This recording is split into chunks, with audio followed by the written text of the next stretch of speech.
हरे कृष्ण दोस्तों, आज हम श्रवण करेंगे श्रीमद् भागवत महापुराण से नारद मुनि के जन्म की कथा।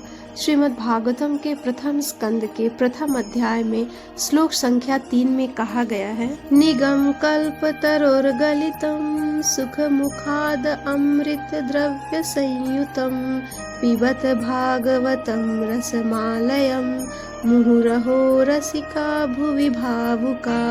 अर्थात हे विद्वान जनों, वैदिक साहित्य रूपी कल्प वृक्ष के इस परिपक्व फल श्रीमद् भागवतम को चखो तो सही। ये श्री सुखदेव जी गोस्वामी के मुख से निकला है, अतः ये और भी रुचिकर हो गया है। यद्यपि इसका अमृत रस मुक्त जनों के लिए पहले से ही आस्वाद था। तो चलिए श्रीमद् भागवतम नामक इस महान ग्रंथ को प्रणाम करते हुए हम सुनते हैं प्रथम अध्याय की कथा। सूर्योदय का समय था। वेदों के रचयिता श्री वेद व्यास जी सरस्वती नदी में स्नान करके बद्रिक आश्रम से निकट अपने आश्रम में ध्यान अवस्था में बैठे थे। त्रिकालज्ञ होने के कारण ध्यान अवस्था में बैठे हुए वे कलयुग के प्रभाव को स्पष्ट रूप से देख पा रहे थे। आने वाले समय में मानव समाज के लिए उपयोगी और कल्याणकारी सभी वेदों, उपनिषदों, पुराणों की रचना के बाद भी उन्हें अपने मन में कुछ अधूरेपन का अनुभव हो रहा था। इतने में ही उनके गुरु और भगवान के शुद्ध भक्त नारद मुनि वहां पर आ गए। उन्होंने अपने पूज्य गुरुदेव का यथोचित सत्कार किया, उन्हें प्रणाम करके आसन प्रदान किया। नारद मुनि अपने शिष्य की मनोदशा समझ चुके थे। उन्होंने व्यास देव जी से कहा, हे पराशर नंदन, निसंदेह तुम आत्म साक्षात्कार के स्तर को पार कर चुके हो। तुमने वैदिक सिद्धांत का यथोचित विवरण प्रदान किया है, क्या तुम उससे संतुष्ट नहीं हो? ये निराशा कैसी? अपने गुरुदेव के इन वात्सल्य वचनों को सुनकर व्यास देव जी ने कहा, हे गुरुवर, आपने सत्य कहा है। इतनी महान उपलब्धियों को प्राप्त करने के बाद भी मैं असंतुष्ट हूँ। आप तो असीमित ज्ञान के भंडार हैं, कृपया मेरी इस दुविधा का निवारण करें प्रभु। उनके इस प्रकार कहने पर नारद मुनि ने कहा, हे वत्स, ऐसा कोई भी ज्ञान और संस्कार जो परम भगवान को संतुष्ट नहीं करता वो अर्थहीन माना जाता है।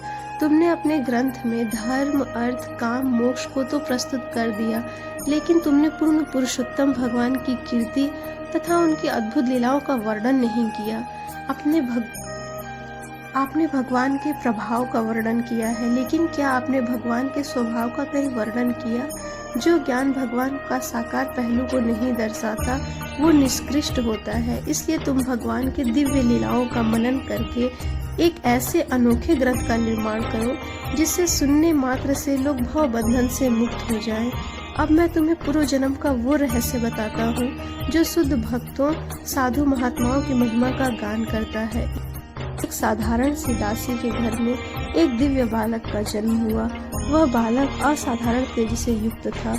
उसकी माता ब्राह्मणों के गुरुकुल में दासी का काम किया करती थी। एक समय कुछ महान साधु संत चातुर्मास अर्थात पुरुषोत्तम मास का समय व्यतीत करने के लिए उस गुरुकुल में आए। परिणाम स्वरूप उस बालक और माता को उनकी सेवा का दिव्य अवसर प्राप्त हुआ। ये साधु भी समदृष्टि युक्त थे, इसलिए उन्होंने इस छोटे से बालक पर विशेष अनुकंपा दिखाई। यद्यपि यह बालक छोटा तो था, लेकिन वह आत्मसंयमी था। वह न ज्यादा बोलता, न ही अन्य बच्चों के साथ खेलता। उसकी कोई रुचि नहीं थी। एक दिन उस बालक ने उन साधु पुरुषों की आज्ञा लेकर उनके उच्छिष्ट प्रसाद खा लिया। ऐसा करने से उस बालक के समस्त पाप नष्ट हो गए और साधु पुरुषों की सेवा करते करते उस बालक के मन में भगवत भक्ति का उदय हुआ। अब नियमित रूप से वह बालक इन साधुओं से श्री कृष्ण के दिव्य लीलाओं का श्रवण करने लगा। इसके फलस्वरूप वह निरंतर भगवान के चिंतन में लीन रहने लगा। जब चातुर्मास पूरा हुआ तो उन महान साधुओं के जाने का समय हो गया, परंतु जाने से पहले उन साधुओं ने उस बालक को परम भगवान से संबंधित ज्ञान प्रदान किया। इस प्रकार उस 5 वर्ष के बालक ने भक्तिमय सेवा का ज्ञान प्राप्त कर लिया। एक दिन संध्या के समय उसकी माँ गायों का दूध निकालने के लिए जा रही थी, परंतु उसे यह नहीं पता था कि काल उसकी प्रतीक्षा कर रहा है। अचानक कहीं से एक जहरीला सांप आया और उस स्त्री को डस लिया। पीछे रह गया निसहाय उसका बालक, सिर्फ 5 वर्ष का, परंतु वह बालक अब परम ज्ञानी हो गया था। भगवान की इच्छा मानकर उसने इस बात को स्वीकार किया। अपनी माता का अंतिम संस्कार पूरा किया और उसी क्षण उस बालक ने अपने घर का त्याग कर दिया और उत्तर दिशा की ओर चल पड़ा। अंत में अनेक नदियां, पहाड़, गांव को पार करते हुए वह बालक जंगल में जा पहुंचा। यह जंगल भयानक जंगली जानवरों से भरा हुआ था। उस बालक ने पास ही के एक सरोवर में स्नान किया, जल पिया, शरीर में नवीन ऊर्जा का विस्तार हुआ और वह एक वट वृक्ष के नीचे बैठ गया और गुरु द्वारा दिए हुए ज्ञान से उसने परम भगवान का ध्यान किया। जैसे ही उस बालक ने भगवान के चरणावृंद पर ध्यान केंद्रित किया, उस बालक के शरीर से दिव्य तेज उत्पन्न होने लगा और उसकी आंखों से प्रेमाश्रु बहने लगे। भगवान श्री कृष्ण उसके हृदय में प्रकट हो चुके थे। भगवान के दर्शन करके वह बालक इतना भाव विभोर हो उठा कि वह न तो स्वयं को देख पा रहा था, न ही भगवान को। उसके हृदय से अब भगवान अदृश्य हो चुके थे। वह बालक अत्यंत व्याकुल होकर इधर उधर भगवान को ढूंढने लगा। उसकी इस व्याकुलता को देखकर एक भविष्यवाणी हुई जो कि स्वयं भगवान की थी। भगवान ने कहा, हे बालक, मुझे दुख है कि अब इस जन्म में तुम मेरा दर्शन नहीं कर सकोगे, लेकिन मैं तुम्हें वचन देता हूँ कि तुम्हारी भक्ति में कोई बाधा नहीं उत्पन्न होगी। इस शरीर का त्याग करने पर भी तुम्हें दिव्य भक्ति का स्मरण रहेगा और इस भौतिक जगत का त्याग कर तुम मेरे पास आध्यात्मिक जगत में आओगे।